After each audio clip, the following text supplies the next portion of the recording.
but I experimented and it works like a charm. You have tuned into and are viewing the District 96 Toastmasters YouTube channel. Please like this video and subscribe to our channel. And with this, we introduce Jamak, who has been gracefully giving us a workshop every month. And as well, welcome Jamak. Jamak? For the introduction, thank you all for being here. I love seeing your beautiful faces. Lightens up my day to see your faces here. Let me go back and review really quickly if I see some faces that I haven't seen on our calls before. So if you have the series of workshops that I'm doing build upon each other. So if you haven't seen one of the previous ones, I don't want you to leave, but this video is also being recorded and played back later. If you're watching the video, please stop this video and go watch the previous ones first, so this makes more sense to you. If you're here, I welcome you. We'll try and tie it in with everything, but I encourage you to go back and watch those other sessions.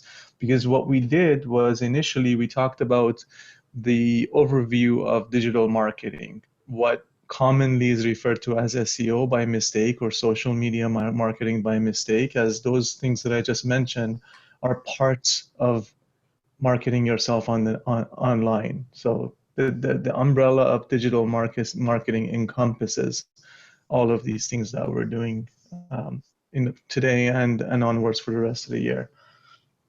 And then the last session, we looked at how to develop a website in an easier way, how to register a domain name, how to use WordPress to build a website.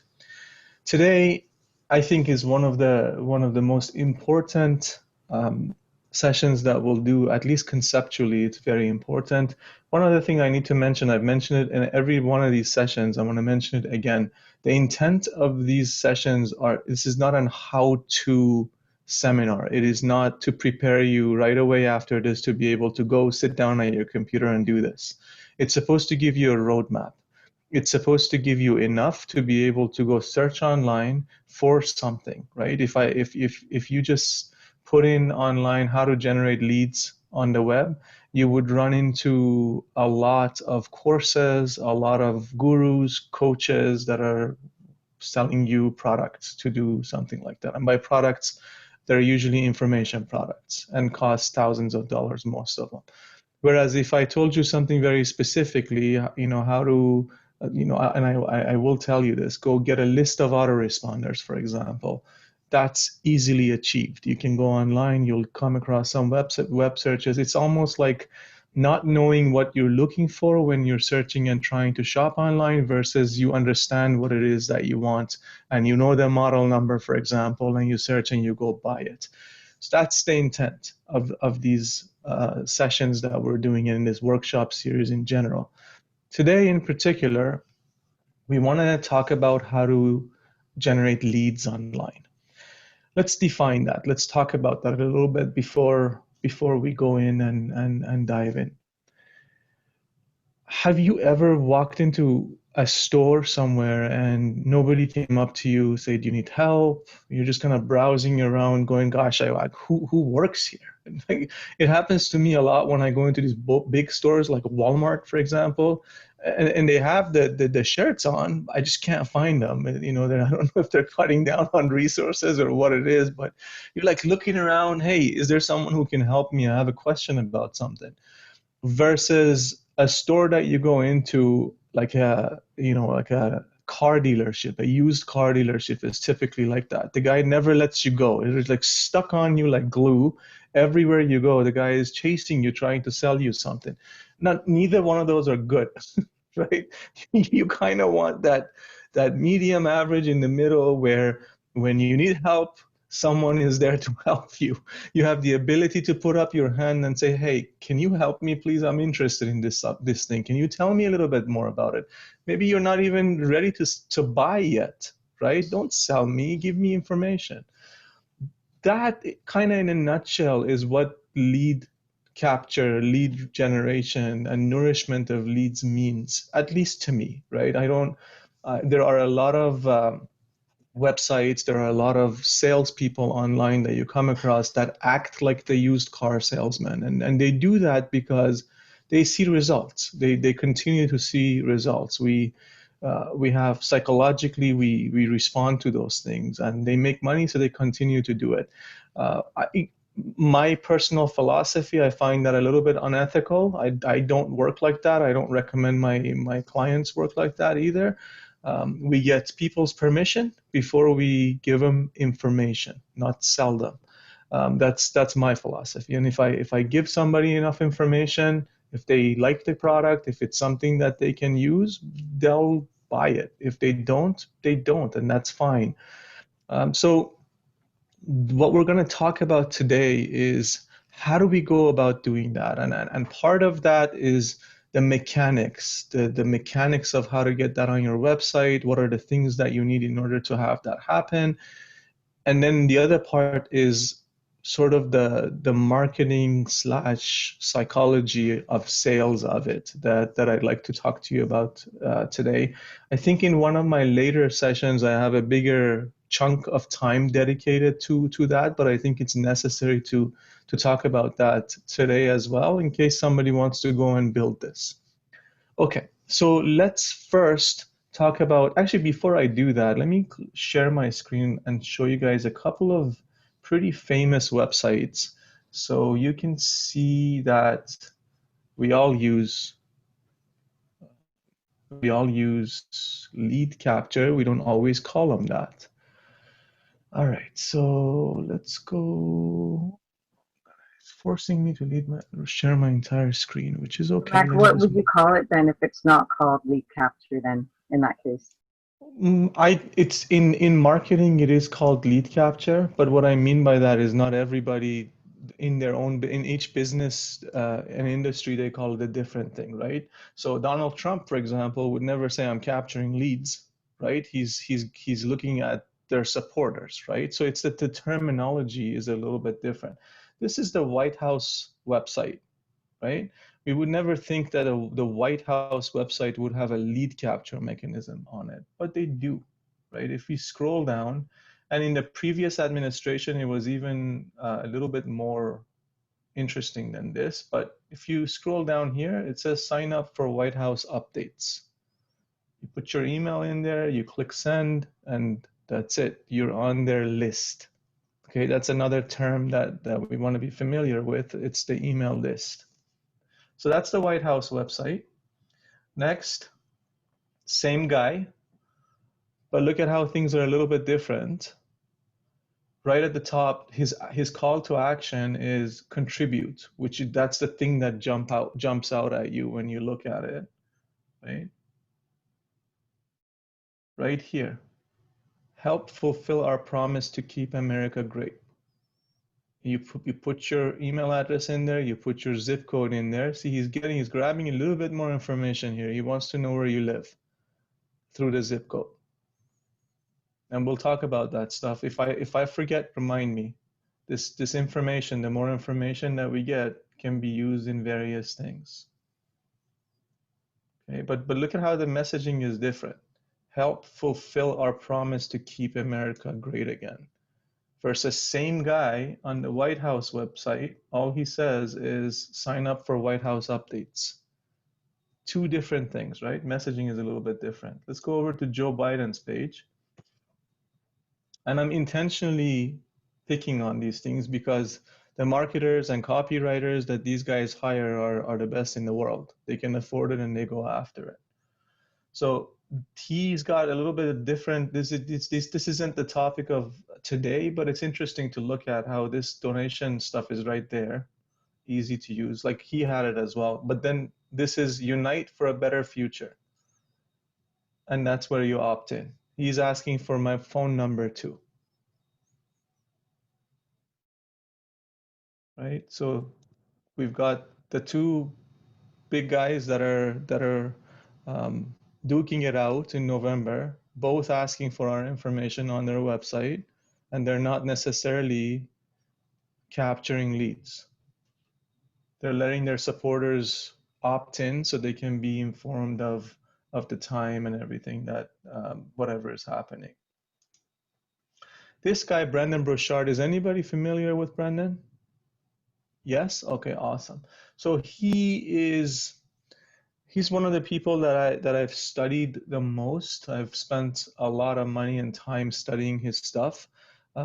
He's good. He's very good, and his brand is teaching coaches, speakers, who else, consultants, how to build a platform, and he does many events.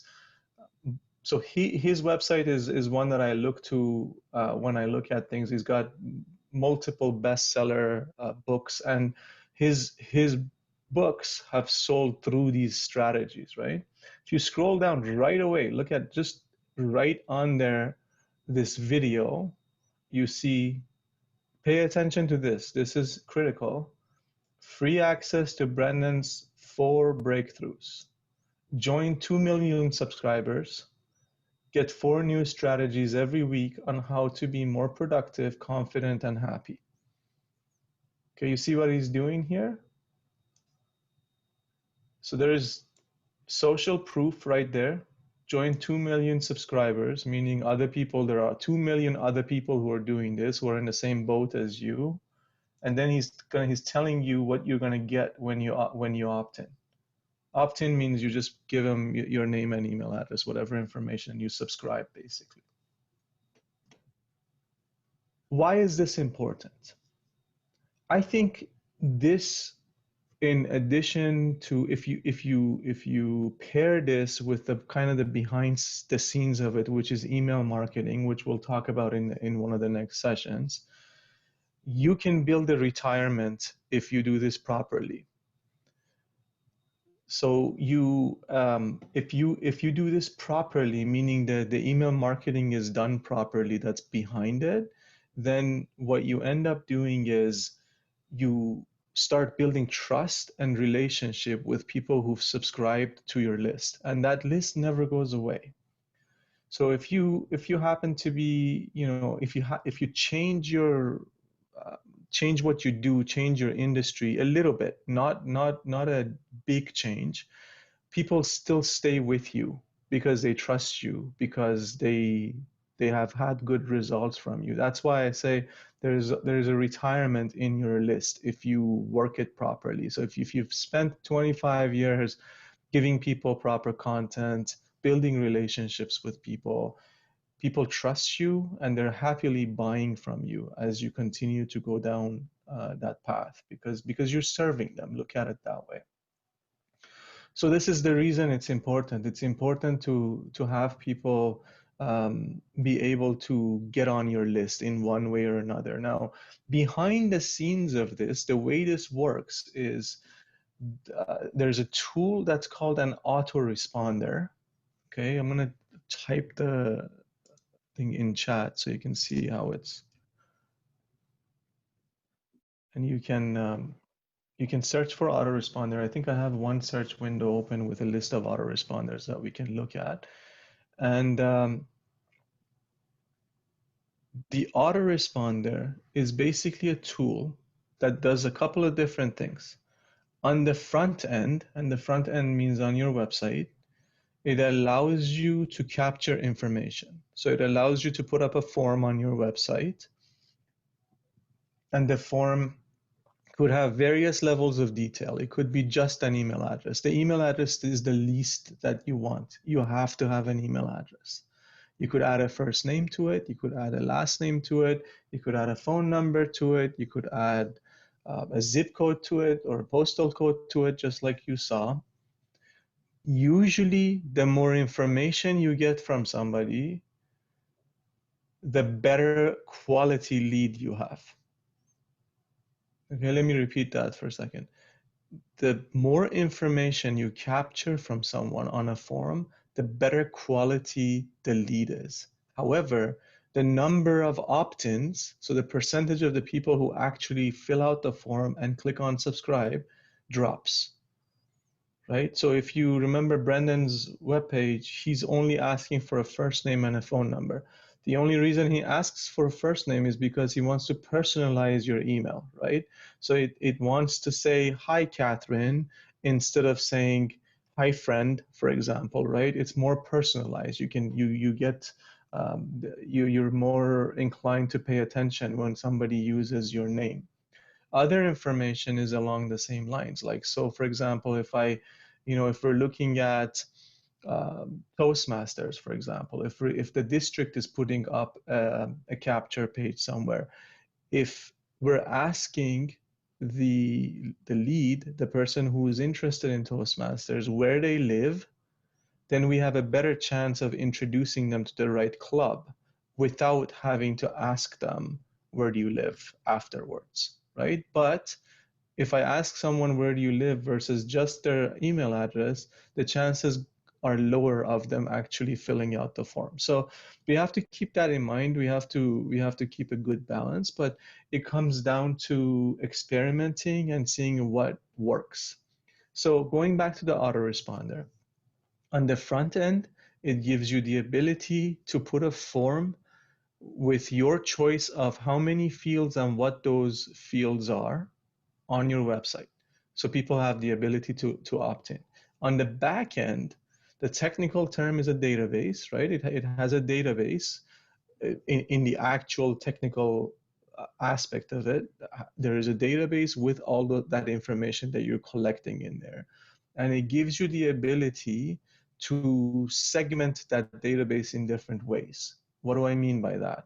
So for example, if we wanted the Toastmasters example, if we wanted to have all the people who live in North Vancouver be in one segment, all the people in West Vancouver in one segment, all the people in downtown Vancouver in one segment, we would have the ability to do that.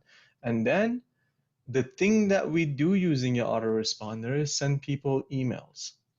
Now, the reason it's called an autoresponder is because you can program it to do this automatically without you having to intervene every single time, because if you get busy, if your number of leads go up, if a lot more people love you, the time you're going to put in goes up, and you're eventually going to run out of time, right? And typically what happens with a lead is they need the information right there and then when they ask it. If you provide them with the information a week after they've asked, they will have forgotten, or they will have found a different resource to get the information from. So we want to be prompt with our reply, right? So we want to give them a quick response, and that is when we use that's why we use the autoresponder. Otherwise, we could have a form on there that grabs their name and email address, and when we have time, we could send them that information. But this, when they sign in, when they opt in, they instantly get an email, which is the email that you've already written and configured to go to them. The segmenting that I talked about means that you could have a different email address, you could have a different email going to the person who lives in North Vancouver versus the person who lives in West Van, for example. So with an autoresponder, you have the ability to either send what's called campaigns, and I'll explain what that is, versus a broadcast message. Okay, so a broadcast message is a one-off. It's one email that you send out to your list. A campaign is a series of emails, right? So let's say we have a series of 10 emails that goes over a certain topic. That would be a campaign. And ideally, what you would like to do, and if time allows today, I will help you try and construct that, or at least take the steps to construct that. Ideally, what we want to do is that initial email that goes out, usually if you have, okay, so let's take a quick pause here because I need to explain another concept to you. There is a concept called double opt-in. Okay, what that means is that the single opt-in is when they just click on the button that says subscribe, right? So here's my name, here's my email address, I subscribe. I just opted in. That's one opt-in. The double opt-in comes in, and I'm sure all of you have received this email. You get the email in your box. that says, hey, Ellie, we just got this from you, this request for information from you. Are you sure you wanted to do this? Now, that's my wording, right? Their wording would say something like maybe just one more step. Click on this link and you'll get the information you need, or something like that. All of that is configurable, right? Regardless, you click on a link to opt in again, right? So you're confirming that, yes, I am interested in this information. That process is called the double opt-in process. Legally, it's better to have your subscribers double opt-in into your list. Ethically, it's also better, right? You don't want them to have accidentally opted into your list. So with that said, the very initial email that they'll get is that opt-in, the opt-in message. And usually if you don't touch it, the autoresponder will have something that automatically goes out that has something like that to it. Then the actual first email that goes to people as part of the campaign that I was talking about is a welcome message, right? It says, welcome, this is who I am, this is what I do, right? And then the following emails fulfills whatever the promise is.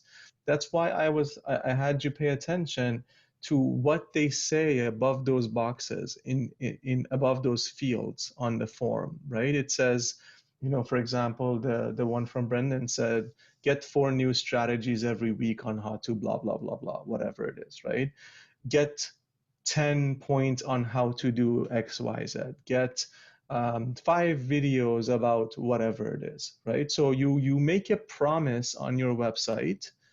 That's where they express their interest, right? You make a promise to them that I'm going to give you something in exchange for your name and email address, right? And you deliver that something. Now, the frequency of those emails, right? So let's say we have 5 emails. Do we send them 1 email a day? Or do we send them 1 email a week? Or do we send them 1 email a month? That depends on your audience. It depends on what it is they're asking for, right? So if, for example, if somebody has, if you're a therapist, right, and you deal with people who are in a lot of pain, you want to give them the solution quick. You don't want to drag it out for 3 months, right? They're in pain now. So maybe in that case, for them to get that solution every day, it wouldn't be, this is something that comes up over and over again, even amongst marketers. When if you sit in a marketing meeting, this conversation comes up over and over again about what is the frequency, what is the right frequency where you're not welcome in someone's inbox anymore, because there's so many emails from you where they go, okay, stop, I'm going to unsubscribe, versus you're so far out, your emails are so spaced out, they forget about you completely. And then when the second one comes in, they go, what is this again? I don't remember, right? So my thought, and I have numbers, I have experimented with this in certain markets, right? Market from market to market is different. In certain markets, I have sent emails to people, multiple emails a day, and they still open it. The open rate is up, right? It just depends on what it is that they're asking for and what it is that you're delivering. The closer your stuff is to being spam, it should be more spaced out. On the other end of the spectrum, the closer it is to be a course, for example, that you're giving it to them for free, then you can afford to have it more closer to each other. Technically, you want to have it as close to each other as possible without losing your audience. That's the rule of thumb from a marketing perspective, right? So you want to experiment with that, and you don't want to make people angry with you, right? So you have to figure out that balance for yourself. Where is the right balance? So that promise that you give them, that it has to make sense, right? If you think about this workshop series, for example, right? If I gave this to you in over 10 days, for example, it would be overwhelming. There is just way too much information, and I would probably lose all of you. However, if this audience was an audience that was taking a course in how to do this because they wanted to get a project done, if I had a class every single day, they wouldn't be upset. They would probably be more inclined to follow it because they need to work on that project and follow and go through it. The content is the same. You see how it makes a difference in terms of frequency? So that's important. You got to think about that. You got to pay attention to that. So let's go back. We're still talking about the mechanics of this and an autoresponder. So with any autoresponder, you're gonna have to go through a setup process with the autorespond. Every single one of them is different. They're not the same. What they do is the same thing, but the way they get configured is very different. Luckily enough, for any of them that you pick, there's enough help files and videos and tons of stuff that you can go set it up. It's not hard. To begin with, you have to give the software your name, your address. Legally, you have to have your address at the bottom of every email. Every email has to have an unsubscribed link at the bottom of it. This is the law, at least in North America and Europe. So you want to have all of these things, and the autoresponder takes care of all of that, right? The pricing is different, right? Depending on their features and what they offer, the pricing is different. Usually you either pay for it for a year or you pay for it for a month. If you pay for it for a year, it's a little bit cheaper per month than if you pay it on a monthly basis. There are a few that give you a limited version of their software for free. For a lot of people starting out, that's enough because all you want to do is capture some leads and send them some emails. So you don't have to go out and pay for it. If you're really on a shoestring budget and you're the type of person who wants to do things themselves, you want to stay away from software. I've had clients like that do not, for example, want to work with Google for a variety of reasons. There are people who don't want their data to be in other companies' hands, right? So if you're a person like that, there's a concept, right? It's not even a software. There's a concept called mail merge. So just like the way it sounds, it's usually written as one thing, mail merge.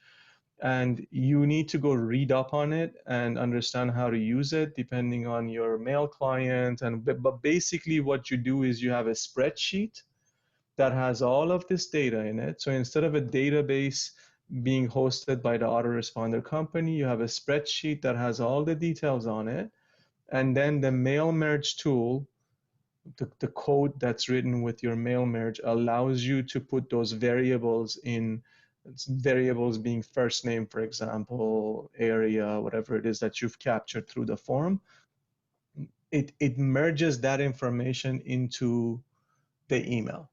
If you do go down that route, be careful because most of the ISPs, the internet service providers, flag you if you send too many emails in a given point of time. So if you have a list of 500 subscribers, for example, and you hit send and you send 500 emails within a matter of seconds, minutes to their servers, they might flag you thinking you're spamming people.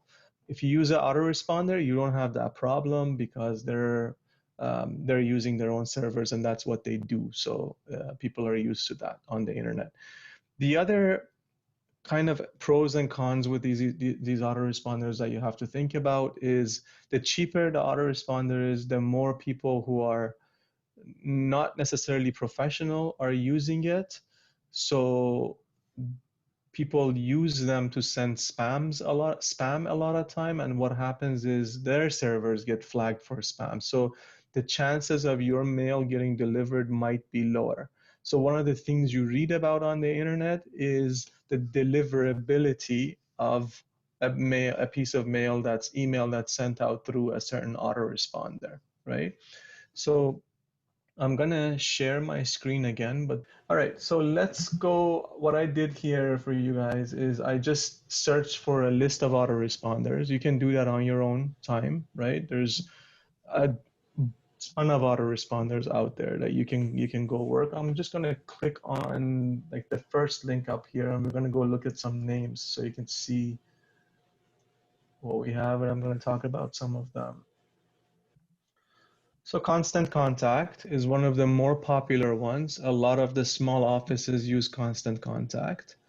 It gets the job done, right? It takes care of what you need to do. And then like this particular article gives you pros and cons for all of them, gives you pricing. And then, you know, it lists a variety of different ones that you can go through and read about. Aweber is one of the more popular ones again. A lot of internet marketers use Aweber. Traditionally, it's been around for many, many years. It's, you know, the entry level of it is, these are not that expensive, right? So this one, for example, it says the cheapest plan is $19 a month. Let's compare it to Constant Contact.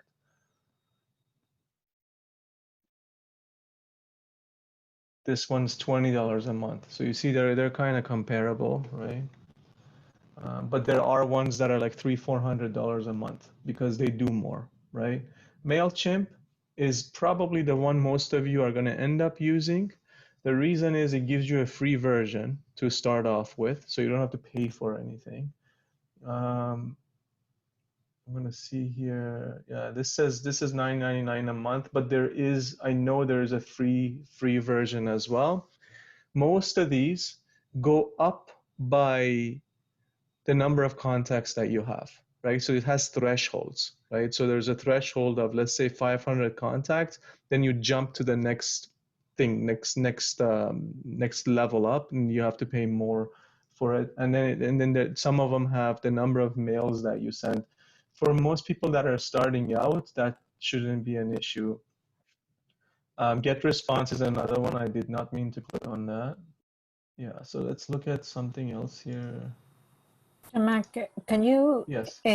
zoom a little bit the window, Yes, the writing I on the will. window, because I people will do cannot that. see Yeah. that? Thank you. Is that better? A little bit more would be good. A little Thank bit you. more. Okay. Yeah. Here we go. Thank you. Okay. Yep. All right. So, okay, let's do the same thing here. All right. So this one again mentions autopilot is one that I've looked at. Get response is one I've looked at. My favorite at the moment is something called Active Campaign. Let me see if I can pull that up for you guys. I like Active Campaign because it's not that expensive, but it gives you the, I'll go to pricing. It's not that expensive, but it gives you the tools of one of the higher end ones, one of the ones that are more robust. It allows you to do a bunch of different things. So this is actually a good example. You see how it's got this little slider here and it says 500 contacts?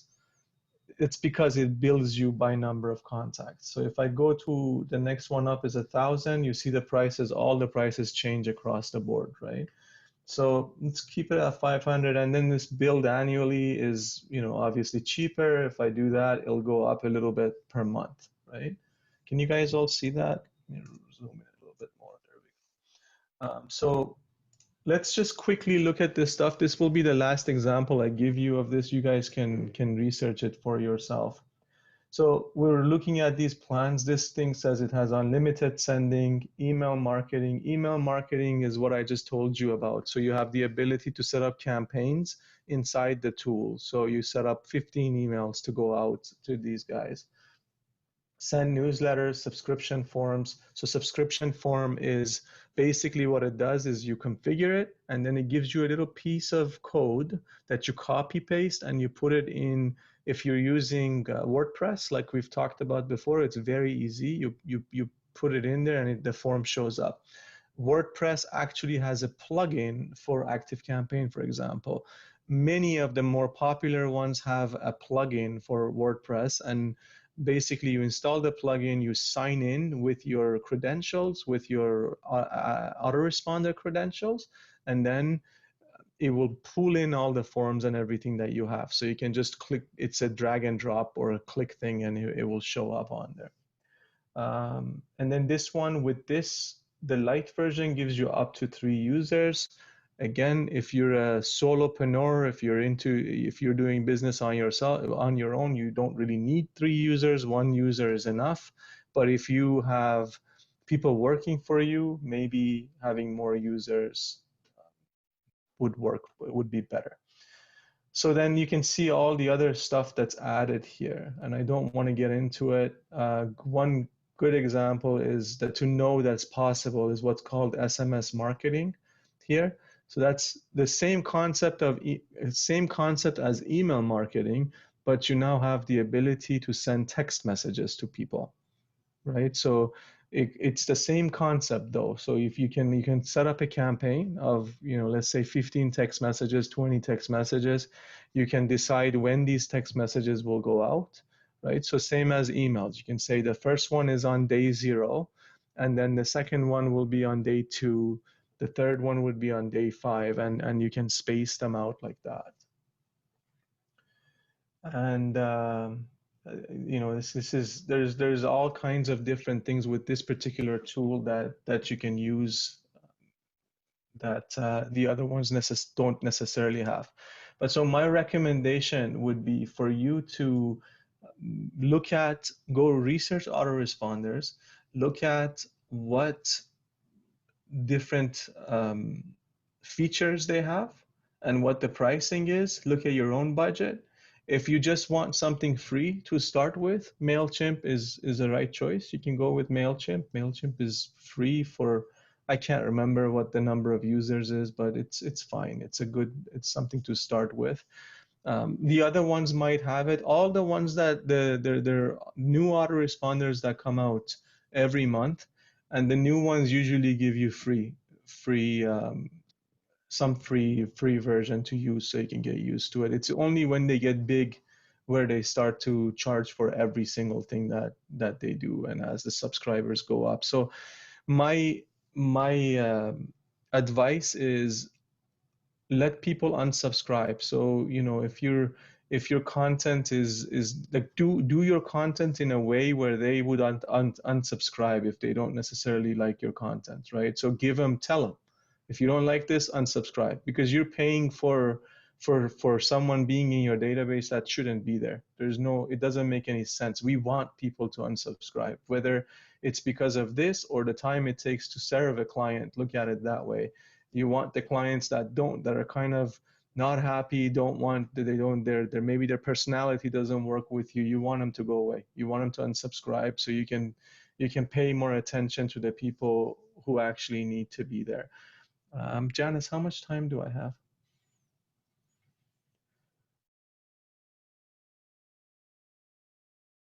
Okay, I can look at the clock. Sorry, we're at 2:45. You have 5 more minutes before green. Okay. So let me start taking some questions now about I want to take questions that have to do more with the mechanics of this, because what I want to do we're going to take a short break after the questions. And after the questions, I want to talk more about the psychology, if you will, of setting up an autoresponder. And maybe even have a discussion about some of your businesses and what it is that you're using. I want to go into use Toastmasters as an example, for example, so we could talk about what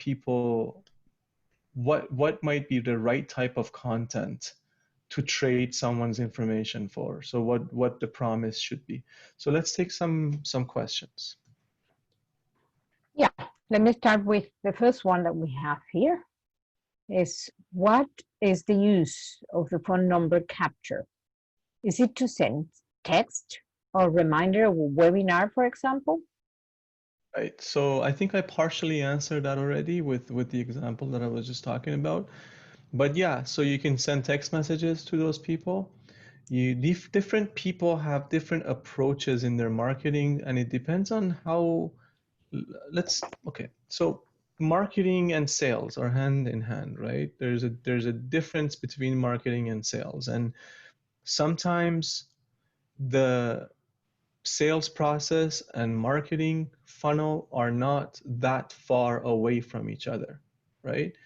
You may, in your business, if you're selling something that, for example, each sale is worth $20,000, you may feel like picking up the phone and calling your lead in the middle, while they're in the middle of your marketing funnel, to make that connection. Because something that I didn't bring up is, in your autoresponder, you have the ability to see who opened a certain email, when did they open it, how did they interact with it. If you have links inside of your email, you'll have the ability to see how many people clicked on that link. With some autoresponders, you have the ability to group the people who clicked on that link, or group the people who didn't open the email. So a phone number gives you the option of reaching out to that client. It also, if your tool, the autoresponder that you're using, gives you the ability to send SMS messages, text messages, yeah, you can send them reminders. For example, like Yuri was mentioning, or the question was mentioning, if you have a webinar coming up, you might want to send them a text that says, hey, this is starting right now, so people can jump in and come. The other question that we have is, how does one find the right balance? Is it only experimenting or sending emails? Okay, whose question is this? Ellie. I'm just wondering. Ellie, okay. So Yeah, Ellie, I think you're referring to the right balance of the frequency of emails. Is that correct? Yeah. Okay. Yeah, so experimenting is very, very good. However, knowing your audience is even more important. And we're going to talk about this concept of knowing your audience after the break, because that's where the psychology of all of this comes into play. If you have to know your audience, right? If your audience is very analytical, very detail oriented, very sort of green type personality, right? The personality that's always detail oriented. They're interested in numbers, they're interested in facts, right? Those people are a lot more likely to be interested in reading a lot of facts in emails. And if you're giving them the right facts, they don't mind getting an email often, right? As long as it's the right content. The key here, and again, we'll talk about this more during the break, is if I send you an email, think about all of you right now. Think about, and this is a good sort of intro into what we're going to do after the break. All of you, for a second, think about your life right now, and think about the biggest challenge that you currently have in your life, whatever that is. It's different for all of us, right? Whatever that challenge is, bring it in front of you for a moment, okay? Now imagine you've met someone who's gone through that exact same challenge and knows exactly how to get you out of that challenge. Okay? And this person is telling you, I'm going to tell you how to get yourself out of it. How likely are you to open those emails? And would you be upset if that person sent you an email every day? As long as the stuff that they're giving you is good stuff, right? As long as they're not trying to sell you. As long as you take that first email, you read it, you try it, and you go, oh, I feel like I'm closer to coming out of that challenge that I have, right? So it's all about quality of content. That's what it comes down to. And that's what I want to focus on for a bit after the break. I want to talk about how to go about doing that. And because every business is different, if you think about a real estate agent, for example, trying to develop this type of content versus a naturopath, for example, that's helping somebody with their pain, they're very different, right? There isn't that much associated with selling a house to somebody that you can give them information. There is some, but it's very different than someone who's dealing with physical pain and a solution is given to them on how to get rid of that physical pain. So we'll talk about that. Yes, Janice. 2:53.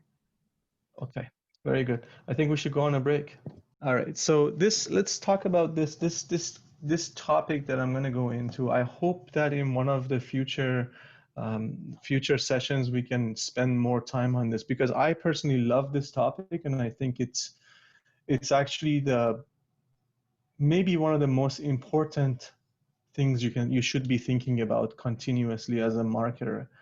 It's a concept that is basically studying your client, and there are references to it made as the client avatar. In some things they're called the client avatar. Different people call them different things. It's figuring out who your client is. And the simple things that go into this is simple demographics, right?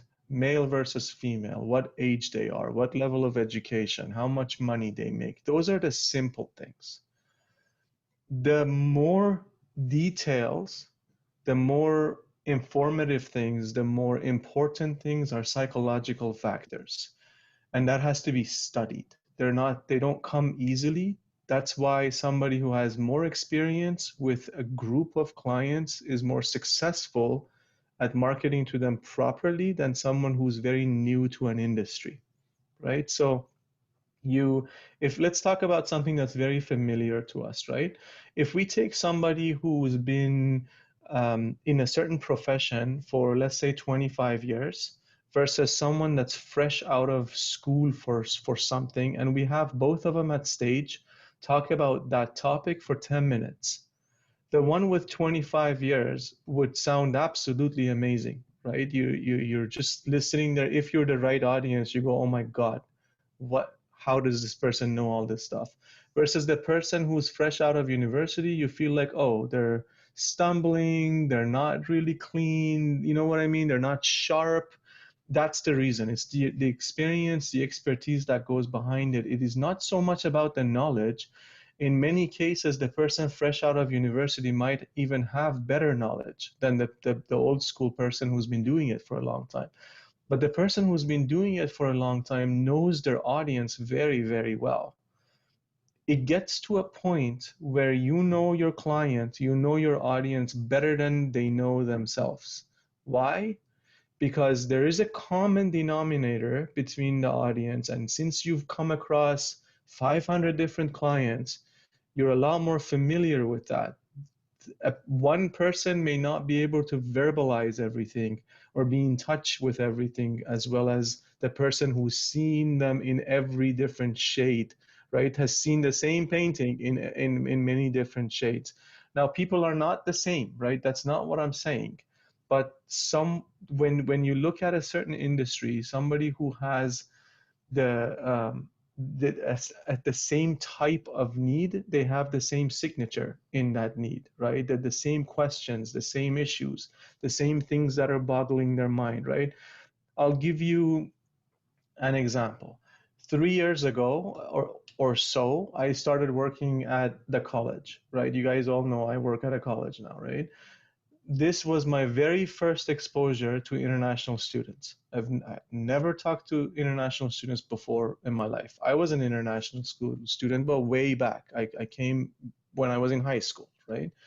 And the owner of the company, I sat down with him and I said, listen, in order for me to be able to know how to market properly, I need to understand what issues are in their head, right? 3 years, and so he said, do whatever you need to do, and I got in, started answering questions, started ask questions from my audience, and started documenting it. What's bugging them? What's the biggest question on their mind? What is their worries? What are the concerns? And after about a year and a half of doing it, before a person who calls me and it's the first time they're thinking about doing an international study in Canada, I know that the questions that they are going to have, they don't have it yet because they don't have enough knowledge. But I know what questions they will have in 2-3 months, right? So I am better positioned to answer those questions than they are. If you talk to an expert, if you end your session with them by asking, hey, what are some questions that I should have asked you, but I don't have enough knowledge to actually ask you those questions. You'll be surprised the information that you would end up getting, because usually an expert will sit there and will answer your questions, right? When you ask a question like that, what is a question that I should have asked you but failed to ask? You start getting nuggets, pitfalls that might be in your way that you did not even think of. This concept of the client avatar, if you will, there is a format that I've followed in the past in order to be able to build that, and we don't have time to go into it. That's why I was saying I hope that, you know, maybe in one of those next sessions we'll have the time to dive in and talk about this, because, and I'm making the segue here. One, you know your audience, you know exactly what those questions are, you know the thing that's hurting them the most, the pain point, that the thing that they wake up every day thinking about, the very first thing that comes into their mind before they fall asleep at night, or is preventing them from being able to fall asleep at night, the thing that makes them cry, the thing that they talk about to themselves when they're alone sitting in a room. If you know that, and you have the ability to answer that in your emails, they will open those emails. They're not going to worry about whether you're sending them an email once a day or once a week or once a month. Personally, there has been cases where I've pulled to the side of the road in my car to read somebody's email because I've seen the notification on my phone and I can't wait to read what the guy had to say. So I had to I pulled over to read what they have to say, right? It's because that content is valuable. Now, here's one of those nuggets that I was telling you about. If you ask me, what is a thing that I don't know to ask, right? A pitfall. Almost 100%, almost 100%, I would say probably 98% of the experts that I've worked with in the past, and by expert, I mean, you know, you're a coach, you're a consultant, you have a certain knowledge that you're sharing with your clients. The biggest pitfall that they have, the biggest issue that they have is they say, but if I give this content for free, what am I going to charge them for? Think about that for a moment. My suggestion is you give your best content to people at that first impression, right? The question that comes in their mind is, listen, I've worked hard my entire life. I'm not going to give all of this to somebody for free. They need to pay for it. Okay. That sort of, I guess, being greedy with information, that's the pitfall, right? Give it to them. The people who, and here's psychologically what happens, right? The person who is really interested in what you have to offer and has the money and has the opportunity to work with you will want to work with you even more, because their thought is, if they're giving me this content for free, could you imagine what would happen if I paid them, right? And then the other, let's say 2% of people are like that. The other 98% of people who will not work with you, you've done a public service, right? You've helped somebody in need. Why not? They're not going to work with you anyway, but at least you've helped them, right? So that generosity, in my opinion, brings you more wealth in the long run than being stingy with information. Because guess what? They're going to get that information regardless of whether you're around or not. They'll go read it in a book. It's not, you're not the only person with that information. There are a lot of people who have the information. So, you know, it's, if you think about it, there are people who, this same information I'm sharing with you, they would charge you money for it. Why am I doing it for free?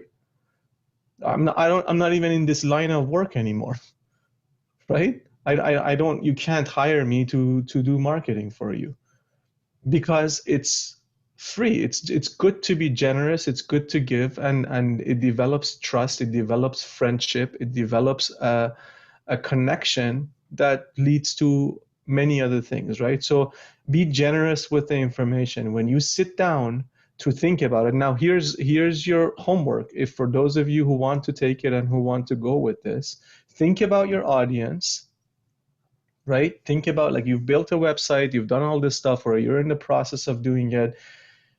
Who is this being built for? Who did you build the website for? Who is your audience? Think about their issues.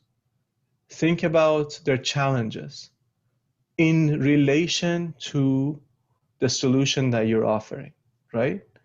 So if we're talking about Toastmasters, if we have a Toastmasters website for a club or for the district, and we're thinking about people's challenges, we're thinking about their problems, we're not thinking about, okay, my audience wants to quit smoking, right? They might need to quit smoking, but that's not what our focus is here, right?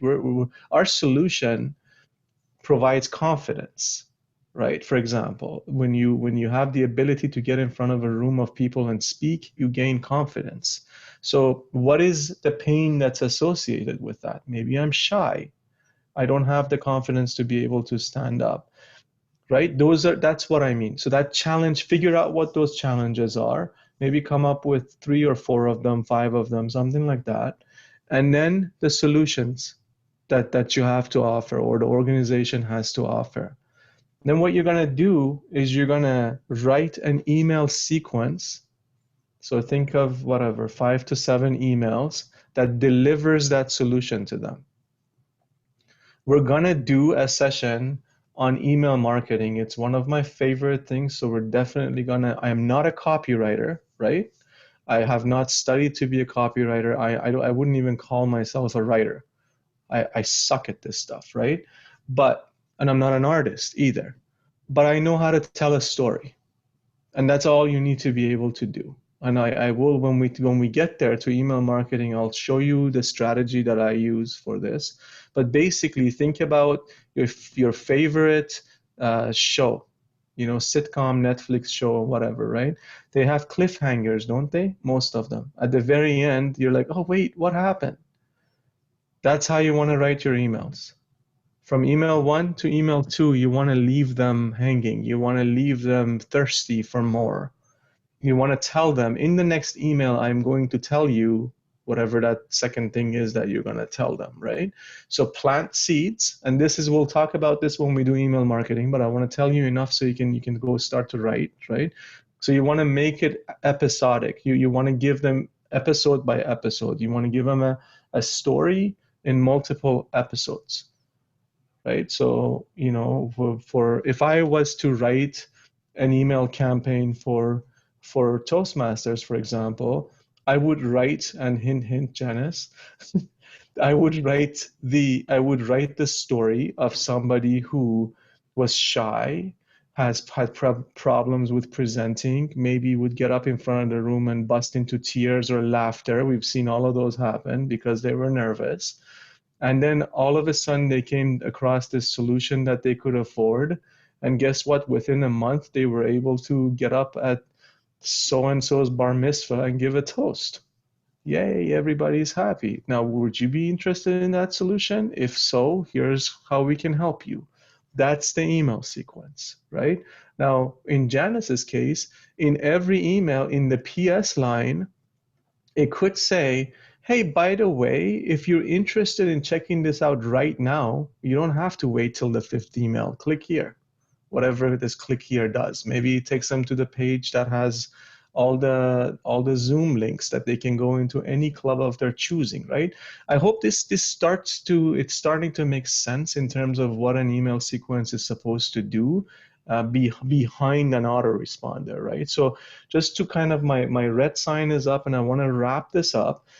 We talked about the website. We talked about on the website having the ability for people to put up their hand and say, hey, I'm interested in more information about what you have to give.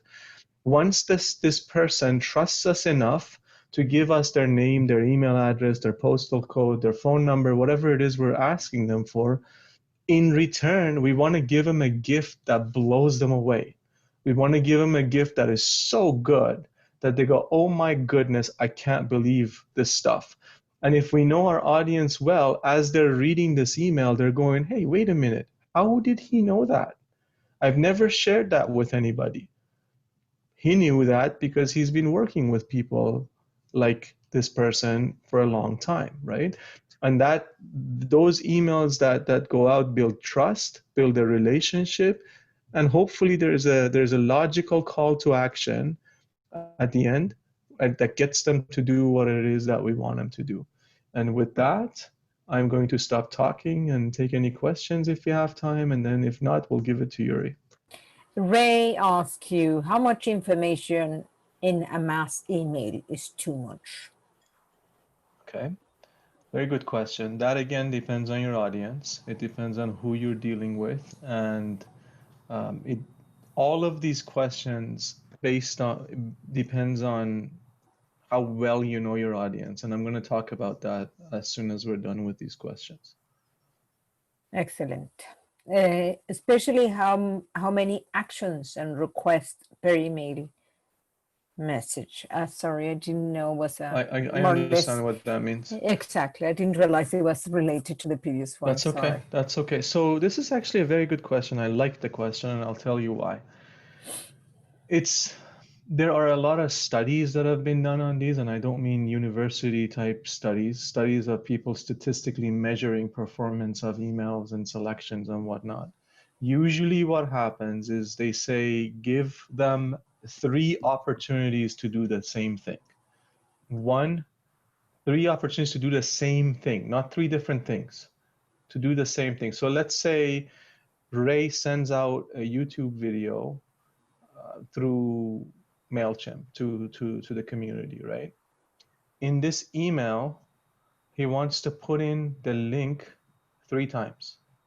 So once right at the very top of the message, after saying hi or whatever, quickly, for those people who only read 1 sentence of the email, 1 towards the middle where it makes sense for it to be. Sometimes you want to put, like, if we're talking about a video, it usually serves well to take a screen capture of the video with the play button on it. You know how if you go to YouTube and you see the play button, with the play button on it, and you embed that in the middle of the email, so people actually will think that if they click on that, the video will start playing right there in their email. It doesn't, but it will play the email in a different window.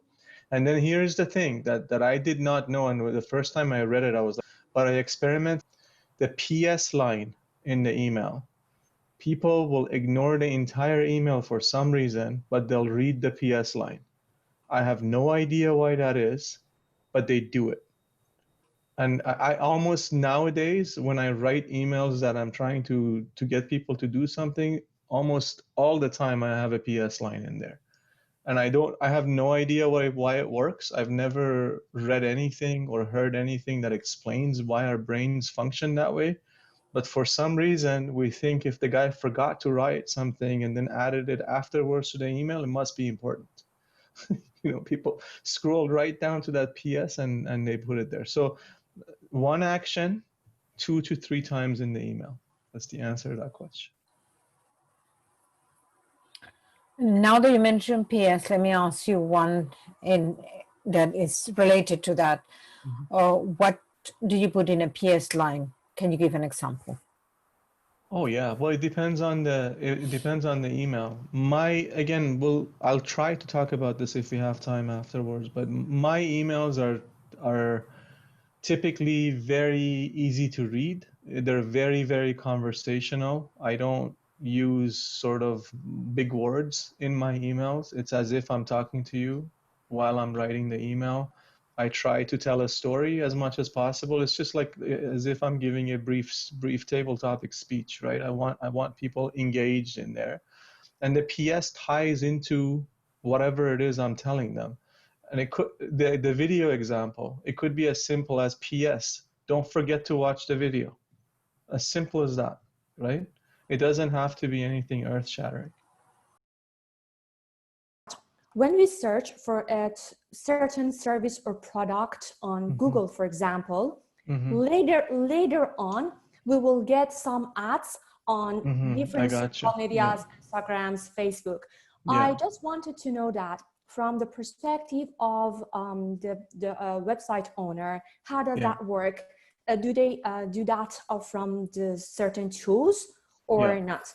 I got it. Okay, so that in the industry term for it is called retargeting. So if you want to go look it up, it's called retargeting. And I will answer it in a way it does relate to leads, so I can fit it in here so I can answer your question. When Facebook and Instagram, and I think we have the video out, I believe, that the workshop I did on Facebook/Instagram advertising. If you watch that video, I've mentioned in a part of that video that you can upload your email list to Facebook, and Facebook will create a custom audience for you. That's what it's called. Retargeting in terms of Facebook says that if the visitor goes and visits my website, then serve them this particular ad, right? So if you go on Amazon, for example, and you look at that particular a pair of socks, for example, two things happen. Number one, Facebook knows that you're looking for socks, right? Number two, Amazon has something called the Facebook Pixel on it. It's a piece of code that allows Facebook to know that that's the stuff that you're looking for, and then there are targeted ads that go with that. That's why it feels like they're following you everywhere you go. The ads are following you for a while, at least until you give up. As a matter of fact, there's something funny that I do all the time. I think it's funny, at least, is whenever I'm talking to someone, a client, potential client, and I know that I'll probably have to run ads for them later on, I will intentionally go and search for a product like theirs so I can see the ads of the competition, right? So then in my Instagram, I constantly see ads of the competition and I take screenshots of it so I know what kind of ads would work better against their ads, basically. Hopefully that answered your question. I hope you've enjoyed Session 3, Your Voice to Millions. Jamak Golshani. Be sure to check the events page at d96toastmasters.ca to know when the next live session is being held. You have tuned into and are viewing the District 96 Toastmasters YouTube channel. Please like this video and subscribe to our channel.